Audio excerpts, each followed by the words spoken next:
नमस्कार दोस्त, क्या आप अपने चुने हुए नेता को 5 साल से पहले हटा सकते हैं? नहीं। और यही है हमारे लोकतंत्र का एक बड़ा लूप होल।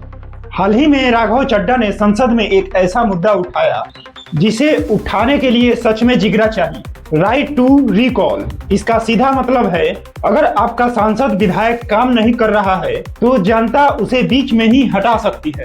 अब जरा सोचिए, हमारे पास वोट देने का तो अधिकार है, यानी हम नेता को हायर तो कर सकते हैं, लेकिन अपनी मर्जी से उसे फायर नहीं कर सकते हैं। अगर एक बार कोई नेता जीत गया तो उसकी 5 साल तक जवाबदेही लगभग खत्म हो जाती है। राइट टू रिकॉल इस पूरे सिस्टम को बदल सकता है, लेकिन हर चीज के दो पहलू होते हैं। क्या अगर ये लागू कर दिया जाए तो बार बार चुनाव होंगे?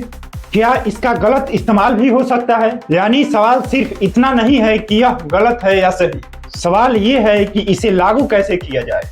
और ये बात यही खत्म नहीं होती है। गिग वर्कर्स जैसे डिलीवरी पार्टनर्स, जिन पर आज की पूरी सर्विस इकोनॉमी टिकी हुई है, राघव चड्ढा ने उनके भी अधिकारों को संसद में आवाज उठाए थे और यहाँ तक कि ग्राउंड रियलिटी समझने के लिए भी खुद एक दिन डिलीवरी पार्टनर बनकर काम भी किए थे।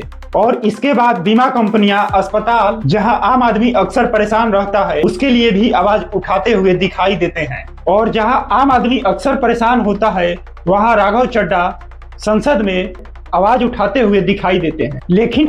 लेकिन आखिर में सवाल आपसे यही है कि क्या आप चाहेंगे कि 5 साल के अंदर आप जिस नेता को चुनते हैं उस नेता को हटाने की आपके पास अधिकार भी हो, क्योंकि लोकतंत्र सिर्फ वोट देने से मजबूत नहीं होता है, लोकतंत्र जवाबदेही तय करने से मजबूत होता है। और मेरी एक पर्सनल राय ये भी है कि भारत को जिस युवा प्रधानमंत्री की जरूरत थी वो राघव चड्ढा हो सकते हैं।